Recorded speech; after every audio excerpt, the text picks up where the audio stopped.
سب تعریفیں اللہ جل شانہ وحدہ لا شریک کے لیے، جس نے اپنی قدرت کاملہ سے اس کائنات کو حضور نبی کریم صلی اللہ علیہ وآلہ وسلم کے عرفان کی خاطر پیدا فرمایا۔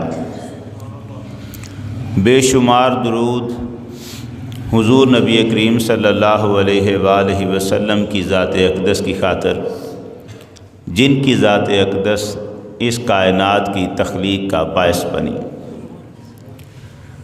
اللہ جل شانہ کے فضل و کرم سے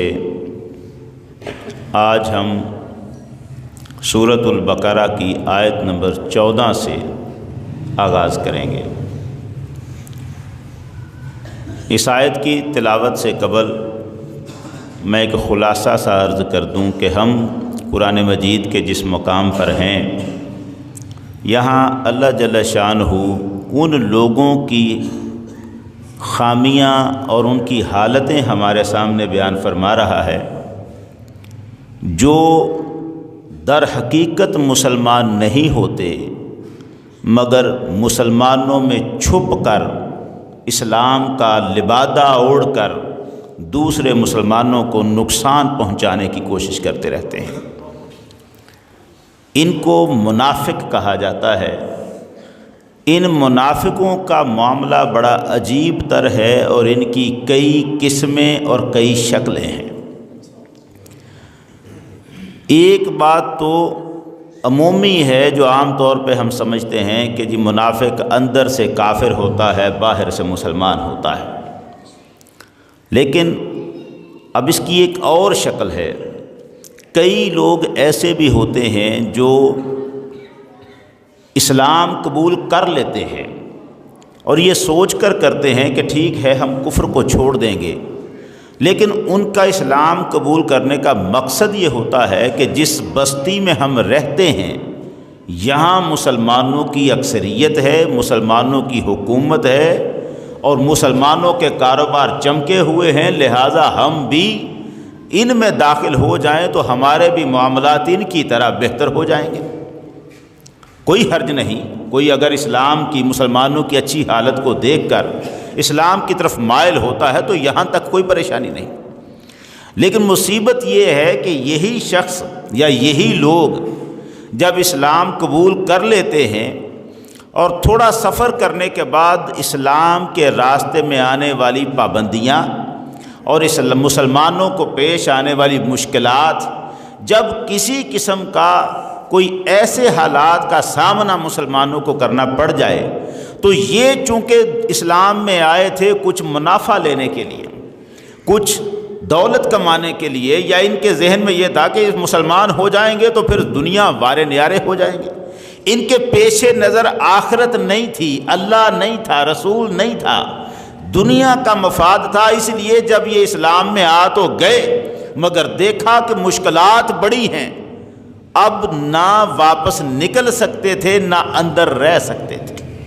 ڈر تھا کہ اگر اسلام چھوڑا پھر کفر کی طرف پلٹے تو مسلمان مرتد سمجھ کر قتل کر دیں گے، اس لیے کلمہ پڑھتے رہو، ان کے ساتھ رہو، لیکن اندر سے ہم اس دین میں نہیں۔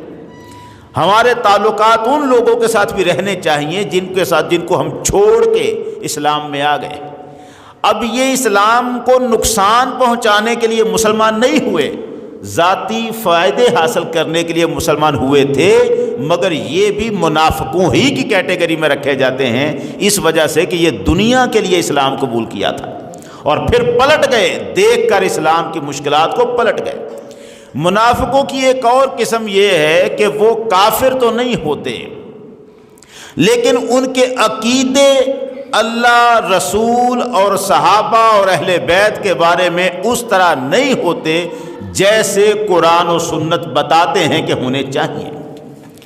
یہ وہ لوگ ہیں جو محض دنیا کے کچھ مفادات کی خاطر، اپنی واہ واہ کرنے کی خاطر، اپنا ایک نام بنانے کی خاطر مسلمان ہوتے ہوئے غلط نظریوں اور عقیدوں کو اپنے دل میں پال لیتے ہیں۔ ہوتے مسلمان ہیں مگر دل میں اللہ سے بھی بدظن ہوتے ہیں، رسول سے بھی بدظن ہوتے ہیں۔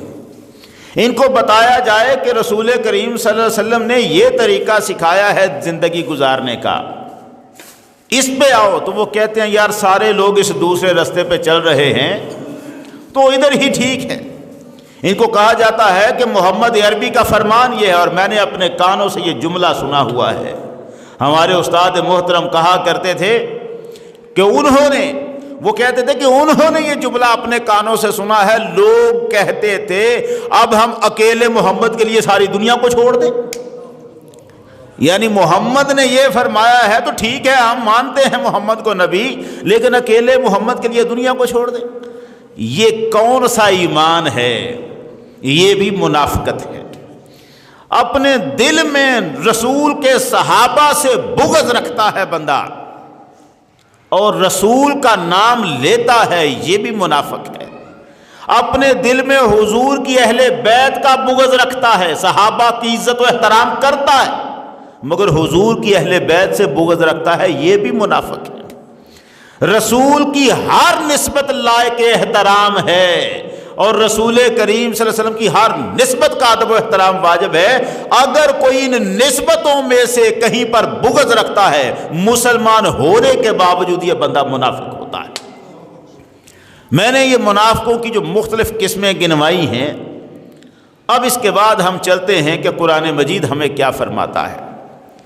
اعوذ باللہ من الشیطان الرجیم، بسم اللہ الرحمن الرحیم۔ وَإِذَا لَقُوا الَّذِينَ آمَنُوا قَالُوا آمَنَّا وَإِذَا خَلَوْا إِلَىٰ شَيَاطِينِهِمْ قَالُوا إِنَّا مَعَكُمْ إِنَّمَا نَحْنُ مُسْتَهْزِئُونَ۔ اور جب ایمان والوں سے ملیں تو کہتے ہیں ہم ایمان لائے۔ ان کی ملاقات منافقوں کا حال یہ ہے کہ جب یہ مسلمانوں سے ملتے ہیں تو کہتے ہیں ہم بھی آپ کی طرح مومن ہیں، کلمہ پڑھتے ہیں، اسی نبی کا کلمہ پڑھتے ہیں جس کا آپ پڑھتے ہیں، ہم اللہ کے فضل سے مسلمان کہتے ہیں۔ وَإِذَا خَلَوْا إِلَىٰ شَيَاطِينِهِمْ، اور جب یہ اپنے شیطانوں کے پاس اکیلے ہوتے ہیں تو کہیں ہم تمہارے ساتھ ہیں، ہم تو یوں ہی ہنسی کرتے ہیں۔ یہ مسلمانوں کو ساتھ تو ہم نے بس مذاق بنایا ہوا ہے، ان کو ہم پلیکھے اور مغالطے اور اولے میں رکھتے ہیں، ان کے ساتھ ہم ذرا ٹھٹھا کرتے ہیں، شوگر لگاتے ہیں، ان کو بتاتے ہیں ہم مسلمان ہیں، راضی ہو جاتے ہیں، بیچارے سیدھے سادے ہیں ہی نہیں، عقل سے پیدل ہیں، ان کے ساتھ ہم مذاق کر رہے ہیں۔ اللہ یستہزئ بہم ویمدہم فی طغیانہم یعمہون، اللہ ان سے استہزاء فرماتا ہے جیسا کہ اس کی شان کے لائق ہے، اور انہیں ڈیل دیتا ہے کہ اپنی سرکشی میں بھٹکتے رہیں۔ اب ذرا تھوڑی سی اس کے اوپر گفتگو کرتے ہیں۔ ابو بکر صدیق رضی اللہ تعالیٰ عنہ، عمر فاروق رضی اللہ تعالیٰ عنہ اور حضرت علی رضی اللہ تعالیٰ عنہ، تینوں مقدس ہستیاں جا رہی ہیں۔ جدھر سے یہ جا رہے ہیں آگے سے کچھ لوگ اور آ رہے ہیں، جن میں عبداللہ بن ابی جو منافقوں کا سردار تھا وہ بھی تھا۔ عبداللہ بن ابی کے ساتھ بھی کچھ بندے ہیں، ادھر سے یہ تینوں مقدس ہستیاں آ رہی ہیں اور ادھر سے وہ آ رہے ہیں۔ عبداللہ بن ابی اپنے ساتھیوں کو کہتا ہے ذرا تمہیں تماشا نہ دکھاؤں، میں تمہیں دکھاؤں کیف ارد ہؤلاء السفہاء، ذرا دیکھنا میں ان بے وقوفوں کے ساتھ کیسے معاملہ کرتا ہوں۔ یہ کن کو کہہ رہا ہے؟ کہ اپنے ساتھیوں کو کہہ رہا ہے، ابو بکر و عمر اور علی کے بارے میں کہتا ہے ذرا دیکھنا تمہیں دکھاتا ہوں میں ان بے وقوفوں کے ساتھ نقل کفر نباشت، معاذ اللہ ثم معاذ اللہ، حضور کے صحابہ کو جو بے وقوف کہے قرآن پلٹ کے اسے بے وقوف قرار دیتا ہے، یہ بات کر چکے۔ وہ کہتا ہے ذرا دیکھنا میں تمہیں دکھاتا ہوں کیسے میں ان بے وقوفوں کے ساتھ معاملہ کرتا ہوں۔ قریب آ جاتے ہیں، دوڑ کے آگے ہوتا ہے عبداللہ بن ابی، ابو بکر صدیق کا ہاتھ پکڑتا ہے، مرحبا بالصدیق سید بنی تمیم، شیخ الاسلام، ثانی رسول اللہ فی الغار، الباذل نفسہ ومالہ لرسول اللہ، نعرے لگا رہا ہے۔ ابو بکر صدیق کا ہاتھ پکڑ کر واہ واہ خوش آمدید، صدیق آیا، صدیق آیا، انداز دیکھیں، مرحبا بالصدیق، صدیق آیا، سید بنی تمیم، بنو تمیم قبیلے کا سردار آیا، خوش آمدید، مرحبا، آؤ۔ شیخ الاسلام، اسلام کا بزرگ تشریف لا رہا ہے، واہ واہ، آؤ خوش آمدید، ثانی رسول اللہ فی الغار، وہ آ رہا ہے جسے اللہ نے محمد کا دوسرا ثانی کہا ہے، قرآن میں غار میں جو محمد کا ساتھی بن کے تھا وہ آ رہا ہے الباذل نفسہ ومالہ لرسول اللہ، وہ آ رہا ہے جو محمد کی خاطر مال بھی قربان کرتا ہے، جان بھی قربان کرتا ہے۔ کتنی پیاری باتیں کی ہے اس نے، باتیں ساری پیاری کر رہا ہے۔ ابو بکر صدیق کا ہاتھ پکڑ کر ادھر بات کر کے اتنی، ساتھ عمر فاروق کھڑے تھے، پھر ابو بکر صدیق کا ہاتھ چھوڑا عمر فاروق کی طرف، واہ واہ واہ، مرحبا مرحبا سید بنی عدی بن کعب، عدی بن کعب قبیلے کا سردار آ رہا ہے، واہ خوش آمدید، الفاروق القوی فی دین اللہ، فاروق آ رہا ہے، حق اور باطل میں فرق کرنے والا آ رہا ہے، اللہ کے دین کا قوی آ رہا ہے، الباذل نفسہ ومالہ لرسول اللہ، یہ بھی وہ ہے جو اللہ کے رسول کے لیے مال بھی قربان کرتا ہے، جان بھی قربان کرتا ہے۔ بڑی تعریف کی، ہاتھ چھوڑا، مولا علی کا ہاتھ پکڑ لیا، عبداللہ بن ابی ان کا ہاتھ پکڑتا ہے، مرحبا ابن ام رسول اللہ، رسول کے چچا کا بیٹا، وہ ختن ہی رسول کا داماد آ رہا ہے، واہ سید بنی ہاشم ما خلا رسول اللہ، رسول اللہ کے بعد جو پورے بنو ہاشم قبیلے کا سردار ہے علی آ رہا ہے، واہ واہ مرحبا مرحبا۔ بڑی تینوں کی تعریفیں کر کے مولا علی نے تو فرما دیا، عبداللہ لا تنافق، عبداللہ منافقت نہ کر منافقت۔ عبداللہ بن ابی کہنے لگا، علی کیا کہہ رہے ہو، انا تقول ھذا، یہ تم کیسی بات کر رہے ہو، ایماننا کا ایمانکم و دیننا کا دینکم، ہمارا ایمان تمہارے ایمان جیسا ہے، ہمارا دین تمہارے دین جیسا ہے، ایسے تو نہ کہو ہمیں کہ ہم منافق ہیں، میں منافقت نہیں کر رہا، میں صحیح بات کر رہا ہوں۔ یہ بات ہوئی، خیر چل پڑے، ٹھیک ہے، اللہ کے سپرد۔ یہاں سے نکل کے جب حضور کی بارگاہ میں پہنچے یہ تینوں مقدس ہستیاں، ابو بکر صدیق، عمر فاروق اور حضرت علی، وہاں جا کے مولا علی نے سرکار کی خدمت میں عرض کر دیا کہ حضور ہم یوں آ رہے تھے اور یوں عبداللہ بن ابی اپنے ساتھیوں کے ساتھ آ رہا تھا، ہمیں یوں اس نے پکڑ کے تو اس طرح کی باتیں کہی ہیں، اور میں نے اسے کہا تھا کہ منافقت نہ کر، تو مجھے کہتا نہیں ہمارا دین تمہارے دین جیسا ہے، ہمارا ایمان تمہارے ایمان جیسا ہے۔ یہ باتیں جب سرور عالم کو آ کے بتائی ہے اس نے، حضرت علی رضی اللہ تعالیٰ عنہ نے جب یہ عرض کیا، حضور کے سامنے یہ بات ہو رہی تھی، عرش سے رب کا جبریل پیغام لے کے آ گیا۔ یہ آیتیں نازل ہوئی ہیں اس موقع پر، اللہ نے قرآن نازل کر دیا، وَإِذَا لَقُوا الَّذِينَ آمَنُوا قَالُوا آمَنَّا۔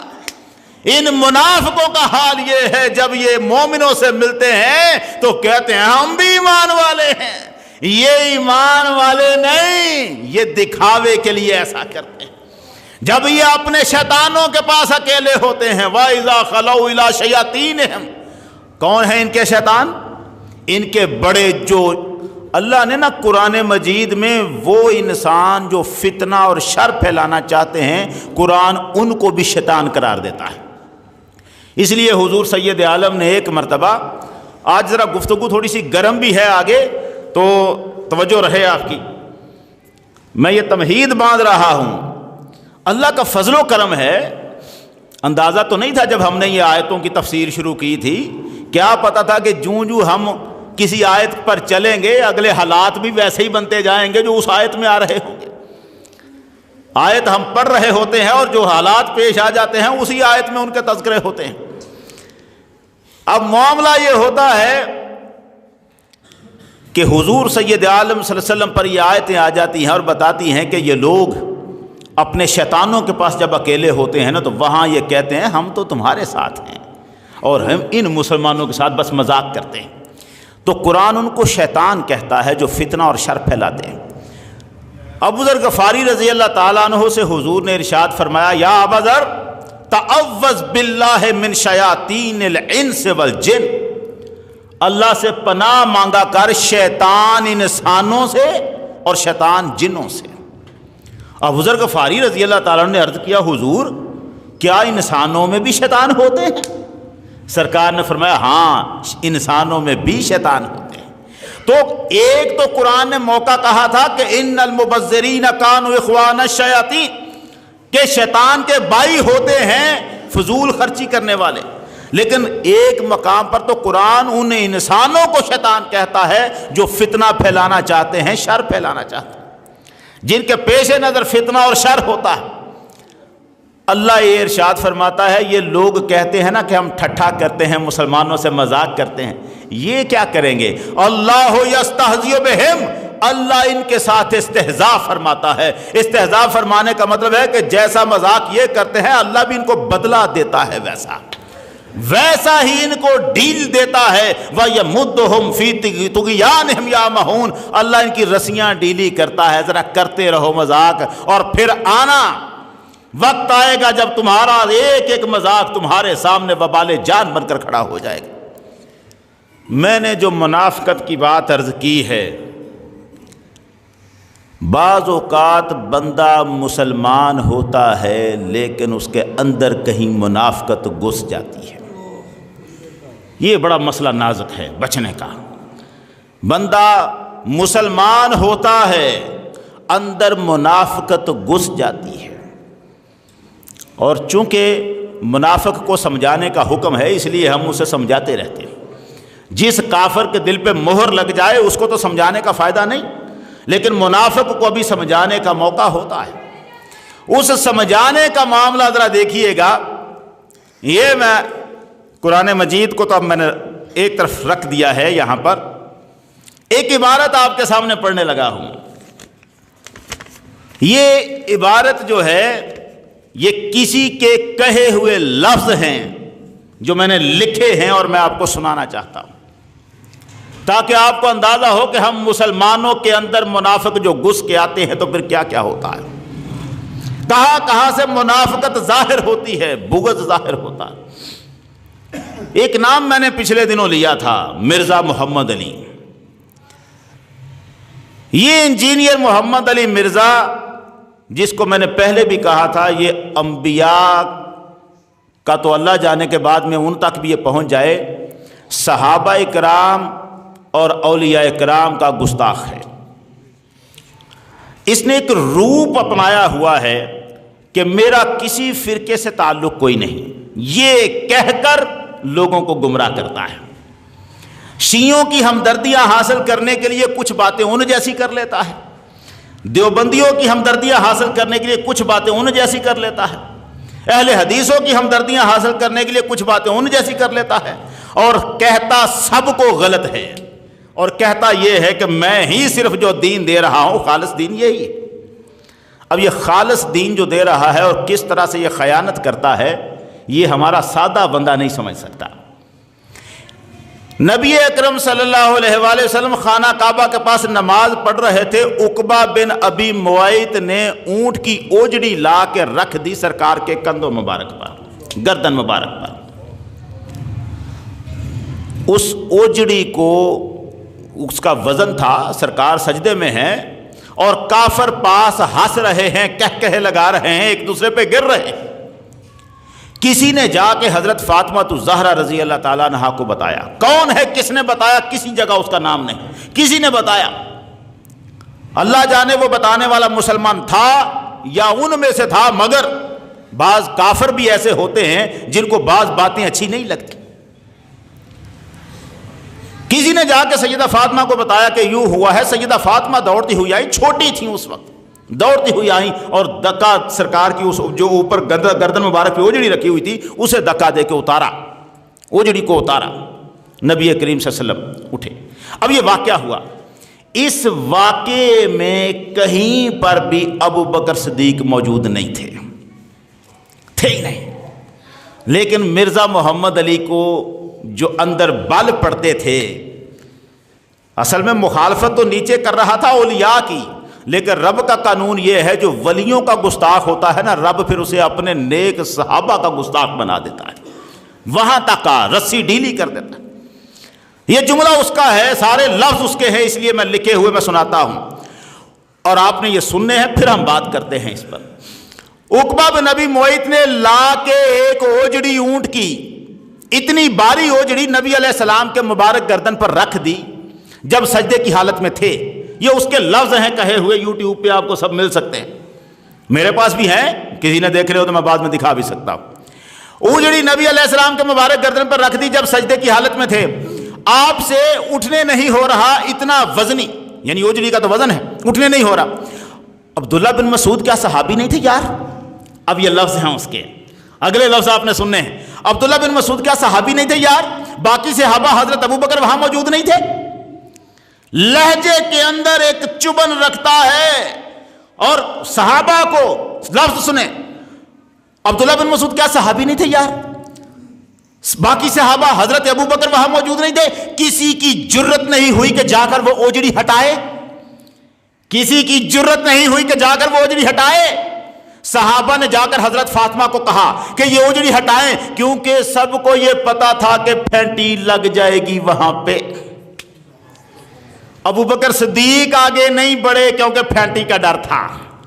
عبداللہ بن مسعود آگے نہیں بڑھے کیونکہ پھینٹی کا ڈر تھا. کافروں کی پھینٹی کا ڈر تھا, اس لیے ابو بکر صدیق نہیں بڑھے, صحابہ آگے نہیں بڑھے. اور صحابہ نے جا کے سیدہ فاطمہ کو بتایا کہ آپ کے بابا کی گردن پہ اوجڑی ہے, آؤ اور آ کے ہٹاؤ. اور سیدہ فاطمہ نے آ کے وہ اوجڑی ہٹائی. یہ کیا فرمانا چاہتے ہیں جناب؟ ابو بکر صدیق رضی اللہ تعالیٰ عنہ کو بزدل ثابت کرنا چاہتے ہیں؟ کیا یہ ثابت کرنا چاہتے ہیں کہ پھینٹی کے ڈر سے ابو بکر محمد کے گردن سے اوجڑی ہٹانے آگے نہیں بڑھا؟ کون سا ڈر ہے ابو بکر صدیق کو؟ ابو بکر صدیق کو کیا ثابت کرنا چاہتے ہو؟ اور تمہیں پتا نہیں ہجرت کے سفر میں جب غار ثور کی طرف جا رہے تھے تو ابو بکر صدیق کبھی حضور کے آگے چلنے لگ پڑتے تھے, کبھی پیچھے چلنے لگ پڑتے تھے. آقا نے تب پوچھا تھا, یا ابا بکر ما لکا تمشی ساعتن بین یدیا و ساعتن خلفی. ابو بکر کیا مسئلہ ہے؟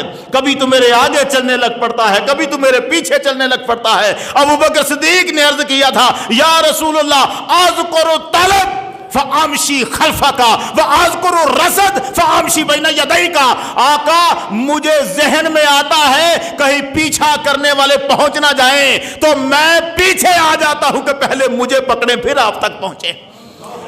پھر جب پیچھے چلتا ہوں تو خیال آتا ہے کوئی آگے گھات لگا کے نہ بیٹھا ہو, آگے سے حملہ نہ کر دے آقا, اس لیے آگے آ جاتا ہوں. آپ پر حملہ نہ ہو, پہلے مجھ پر حملہ ہو جائے. دلائل نبوت جلد نمبر 2 صفحہ نمبر 476 پر یہ روایت ہے جو میں نے پڑھ کے سنائی ہے. اس ابو بکر صدیق کو آپ نے بزدل قرار دے دیا.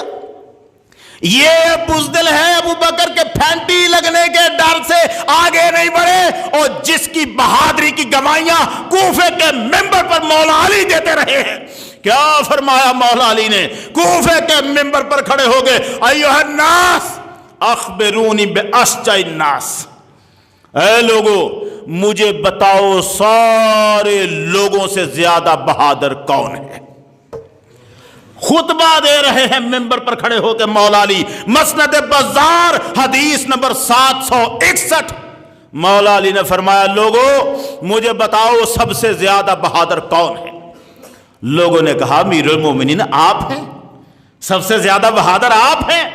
مولا علی نے فرمایا, امائنی, جہاں تک میرا معاملہ ہے تو سن لو, ما بارزت احدا الا انتصفت منہ, جس کسی نے مجھے للکارا ہے تو میں نے پھر اس کے ساتھ انصاف کیا, حساب چکا دیا جس نے مجھے للکارا. لیکن میں یہ نہیں پوچھ رہا, میں پوچھ رہا ہوں سب سے زیادہ بہادر کون ہے.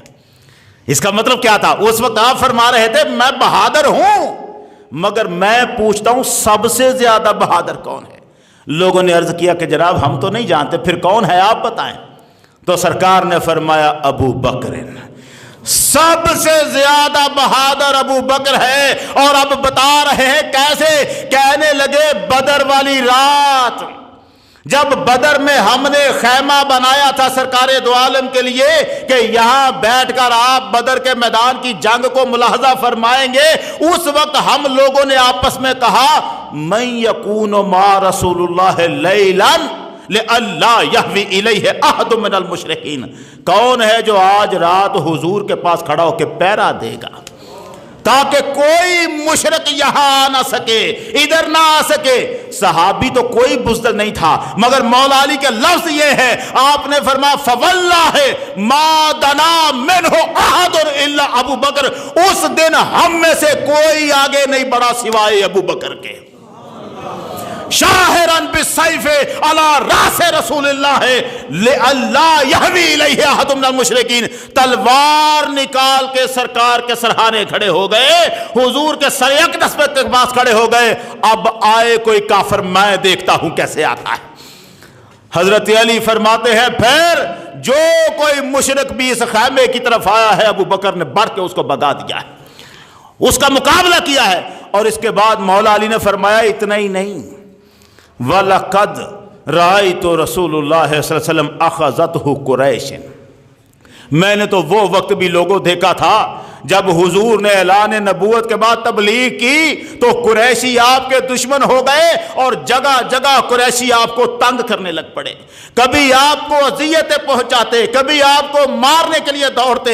اس وقت میں نے دیکھا، حضرت علی فرماتے ہیں اس وقت میں دیکھتا تھا کہ جب حضور کی طرف کافر بڑھتے تھے کہیں سے ابو بکر نکل کے آ جاتے تھے، ابو بکر یضرب ھذا ویجاء ھذا ویطلطل ھذا، کسی کو مار کے بگا رہے ہیں، کسی کو برا بلا کہہ کر بگا رہے ہیں، لوگوں کو ڈرا کے بگا رہے ہیں۔ رسول پر حملہ ہوتا تھا پیرا ابو بکر دیا کرتا تھا۔ اتنا کہنے کے بعد ابو بکر صدیق کا وہ منظر مولا علی کی نظروں میں آ گیا، ذہن میں وہ تصور آ گیا جب سرکار دو عالم کو لوگ پتھر مارا کرتے تھے، جب حضور کو اذیت دینے کے لیے آیا کرتے تھے اور ابو بکر بچانے کے لیے آگے بڑھا کرتے تھے، وہ تصور ذہن میں آیا۔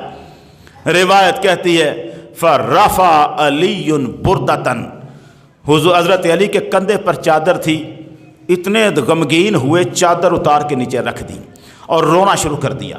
فبقا، ابو بکر صدیق نے کہ وہ منظر جو ذہن میں آئے تو رونا شروع کر دیا۔ حتی اخضلت لحیتہ، یہاں تک کہ حضرت علی کی داڑھی بھیگ گئی آنسوؤں سے، منبر پر کھڑے ہیں خطبہ دے رہے ہیں، رونا شروع کر دیا اور رونے کے بعد کہنے لگے لوگوں مجھے بتاؤ، ایک وہ مومن ہے جس کا تذکرہ قرآن نے کیا ہے کہ آل فرعون میں ایک مومن تھا، جب فرعونی ظلم کرتے تھے حضرت موسیٰ پر، اس وقت وہ کھڑا ہو کے کہتا تھا اوہ لوگو تم ایسے بندے کو قتل کرتے ہو جو کہتا ہے کہ اللہ میرا رب ہے، نہ کرو۔ قرآن نے ایک مومن کی تعریف کی تھی، حضرت علی خطبہ دیتے ہوئے کہتے ہیں مجھے بتاؤ وہ مومن قرآن والا افضل ہے کہ ابو بکر صدیق افضل ہے؟ قرآن والا وہ مومن افضل ہے کہ ابو بکر صدیق افضل ہے؟ لوگ خاموش، خطبہ سنتے ہوئے لوگ خاموش ہیں۔ حضرت علی نے فرمایا انشدکم باللہ، اور میں کہتا ہوں اللہ کی قسم کھا کے مجھے بتاؤ ابو بکر افضل ہے کہ وہ مومن افضل ہے؟ اور میں تمہیں بتاتا ہوں، مولا علی فرماتے ہیں لَسَاعَةٌ مِّنْ أَبِي بَكْرٍ خَيْرٌ مِّن مِلْءِ الْأَرْضِ مِن مُؤْمِنِ آلِ فِرْعَوْنَ، آل فرعون کا وہ مومن جس کا ذکر قرآن نے کیا ہے اس کی نیکیوں سے ساری زمین بھر جائے، ابو بکر کے پاس چند لمحوں کے برابر بھی نہیں آ سکتی۔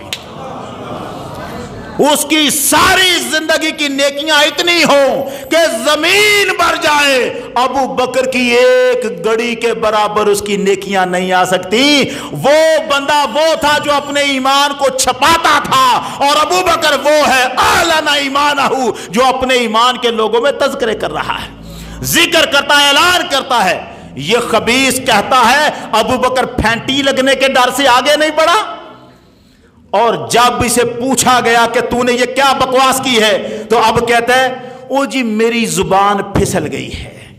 تیری زبان نہیں پھسلی، تیرا ایمان پھسل گیا ہے، اس لیے تو یہاں تک بکواس کر رہا ہے۔ صدیق اکبر پتہ نہیں تو راضی کن کو کرنا چاہتا ہے، تیرے اندر کی منافقت یہ بول بول کر کہہ رہی ہے۔ او ابو بکر صدیق کی بہادری کی داستانیں تو کائنات سن جانتی ہے، جس نے سب کچھ وارا ہے، نبی کے نام پر وارا ہے، اس کو تو کہہ رہا ہے وہ پھانٹی لگنے کے ڈر سے پیچھے ہٹ گئے۔ عبداللہ بن مسعود جو صحابی وہاں کھڑے تھے، 20 سال کے قریب ان کی عمر تھی، کہیں ابو بکر وقوع میں موجود نہیں، اور 20 سال کے قریب ان کی عمر ہے۔ میں ذرا آپ کی خدمت میں یہ تھوڑا سا عرض کرنا چاہتا ہوں، آخر یہ بھی تو صحابی تھے، ان کو بھی تو اس نے ہٹ کیا ہے، کیا عبداللہ بن مسعود صحابی نہیں تھے؟ ان کو بھی اس کو پتہ نہیں ہے عبداللہ بن مسعود کا حلیہ کیا ہے۔ مسند احمد بن حنبل میں 3691 نمبر حدیث ہے، جہاں لکھا ہے 20 سال کا یہ نوجوان، جس کی عمر 20 سے 21 سال کے قریب رہی ہوگی اس وقت اس کی ٹانگیں اتنی پتلی تھیں کہ اگر کپڑا کبھی ہٹ جاتا تھا تو اس کی پتلی ٹانگوں کو دیکھ کر صحابہ ہنس پڑا کرتے تھے۔ یار جس کی اتنی پتلی ٹانگیں ہوں کہ دیکھنے والا ہنس پڑے، یہاں تک کہ سرکار نے فرمایا مسواک اتارو، ایک درخت پر چڑھے۔ عبداللہ بن مسعود ایک وقت درخت پر چڑھے مسواک اتارنے کے لیے، ذرا ہوا چلی تو کپڑا ٹانگوں سے ہٹ گیا، پتلی ٹانگیں تھی اتنی، صحابہ دیکھ کر ہنسنے لگ پڑے۔ سرکار نے پوچھا مما تضحکون، کس لیے ہنس رہے ہو؟ انہوں نے کہا حضور لدقۃ ساقیہ ہے، اس کی ٹانگیں دیکھیں کتنی پتلی پتلی ہیں، اس کی پتلی پتلی ٹانگوں کو دیکھ کر ہم ہنس رہے ہیں۔ سرکار نے فرمایا ٹانگیں تجھے پتلی نظر آ رہی ہیں، اللہ کے ترازو میں احد پہاڑ سے زیادہ وزنی ہیں یہ ٹانگیں ہیں، احد پہاڑ سے زیادہ وزنی ہے یہ پتلی ٹانگیں۔ اور جس کی پتلی ٹانگوں کو دیکھ کر لوگ ہنسا کرتے تھے، وہ عبداللہ بن مسعود وہاں کھڑے ہیں، وہ کیا کہتے ہیں؟ وہ کہتے ہیں میں کھڑا تھا، میں دیکھ رہا تھا کہ انہوں نے ان کا بڑا بدبخت عقبہ بن ابی معیط اٹھا اور اس کو لا کر دونوں کندھوں کے بیچ میں پیٹھ پر رکھ دیا۔ عبداللہ بن مسعود نے کہا میں یہ دیکھ رہا تھا لیکن کچھ کر نہیں سکتا تھا، کاش میرا کچھ زور ہوتا، کاش، وہ تو کمزور اتنے تھے اور ابھی اسلام لائے تھے، اسلام لانے سے پہلے اسی عقبہ بن ابی معیط کی بکریاں چرایا کرتے تھے، ان کا قبیلہ بھی کمزور، ان کا گھر بھی کمزور، اسلام لائے اور آگے یہ واقعہ دیکھنے کو مل گیا۔ اس وقت میں تو سارے لوگوں پر صرف ظلم ہوا کرتے تھے، کوئی تھا جو آگے بڑھ کر لوگوں کے ہاتھ روکتا تھا، ہاتھ روکنے میں جو نام ابو بکر کا ہے وہ تو کسی کا کمال ہی نہیں تھا۔ آگے بڑھے، انہوں نے کہا کاش میرا کچھ زور ہوتا تو میں بتلاتا۔ اچھا وہ ہنسنے لگے، خوشی کے مارے ایک پر ایک گرنے لگے۔ کون؟ کافر، ایک دوسرے پر گر رہے ہیں، ٹھٹھا کر رہے ہیں، دیکھو ہم نے اس کے اوپر رکھ دی اوجڑی، گرنے لگے۔ حضرت سجدے ہی میں پڑے رہے، اپنا سر نہیں اٹھایا، یہاں تک کہ حضرت فاطمہ آئی اور آپ کی پیٹھ پر سے اس کو اٹھا کر پھینک دیا۔ تب آپ صلی اللہ علیہ وسلم نے سر اٹھایا اور دعا کی، یا اللہ قریش سے سمجھ لے، قریش سے سمجھ لے۔ 3 بار یہ فرمایا۔ جب آپ نے ان کے لیے بد دعا کی تو ان پر گراں گزرا، وہ کہنے لگے محمد نے ہمارے لیے بد دعا کر دی۔ ابن مسعود نے کہا وہ سمجھتے تھے کہ اس شہر میں دعا قبول ہوتی ہے، یعنی مکہ میں دعا کسی کے خلاف بھی مانگی جائے تو قبول ہوتی ہے، محمد نے ہمارے خلاف بد دعا کر دی ہے، چونکہ مکہ میں کی ہے اس لیے قبول ہوگی۔ یہ نہیں جانتے تھے محمد وہ ہے جس کی زبان سے جو نکلے عرش پر کبھی انکار ہی نہیں ہوا، اس کا دعا قبول ہوتی ہے۔ پھر آپ نے نام لے کر فرمایا اللہ ابو جہل سے سمجھ لے، اور عتبہ بن ربیعہ اور شیبہ بن ربیعہ اور ولید بن عتبہ اور امیہ بن خلف اور عقبہ بن ابی معیط سے سمجھ لے، اور عامر بن میمون نے 7ویں شخص کا بھی نام لیا۔ ابن مسعود کہتے ہیں قسم اس کی جس کے ہاتھ میں میری جان ہے، میں نے ان لوگوں کو دیکھا جن کا حضرت نے نام لیا تھا بدر کے کنویں میں مرے ہوئے پڑے ہوئے تھے، جس کے بارے میں سرکار نے اس پوری حدیث میں ابو بکر کہاں ہے؟ ابو بکر صدیق تو کہیں پر بھی نہیں ہے، اور ظالم نے ابو بکر صدیق کا نام لے کر کیا جملہ بولتا ہے کہ وہاں باقی صحابہ کو بھی اس میں یک قلم، یہ انداز ہے۔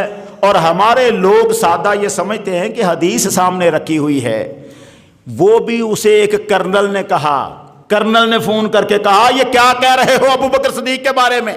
تب کہتا ہے کہ ہاں مجھ سے میری زبان پھسل گئی ہے۔ تیری زبان پھسل جائے تو معافی تو مانگ، معذرت تو کر، رجوع تو کر، کہہ تو صحیح اتنا کہ مجھ سے غلطی ہوئی ہے، میں اللہ سے معافی مانگتا ہوں۔ معافی مانگنے کی بات نہیں ہے، بس میری زبان پھسل گئی ہے، وہ ہو گیا ہے۔ وہ دیکھے نا کہ میں ابو بکر کی شانیں بھی بیان کرتا ہوں، تو ابو بکر کی شانیں تو منافق عبداللہ بن ابی بھی بیان کر رہا ہے۔ عبداللہ بن ابی نے کیا کہا ہے کھڑے ہو کر؟ یہی تو نعرے لگائے ہیں، مرحبا بالصدیق سید بنی تمیم شیخ الاسلام ثانی رسول اللہ فی الغار۔ یہ تعریفیں ابو بکر کی عبداللہ بن ابی کر رہا ہے، منافقوں کا سردار کر رہا ہے۔ اب ہم تعریفوں کو دیکھیں یا تیری گستاخیوں کو دیکھیں؟ کوئی شخص نبی کی نعتیں پڑھتا رہے یہ ہمارا شاہد قادری نعت خاں جب نعتیں پڑھا کرتا تھا حضور کی، پڑھا اب بھی پڑھتا ہے، اور اب تو ظالم وہ لوگ ہیں جو اسے بلا کے پڑھواتے ہیں نعت۔ ہم تو اعلانیہ کہیں گے، جس شخص پر آپ نے ایک دفعہ یہ الزام لگایا تھا یا سچا الزام تھا، یقیناً ایسا ہوا تھا، اس نے اپنی نعت خوانی کے دوران سیدہ فاطمہ کی گستاخی کی تھی۔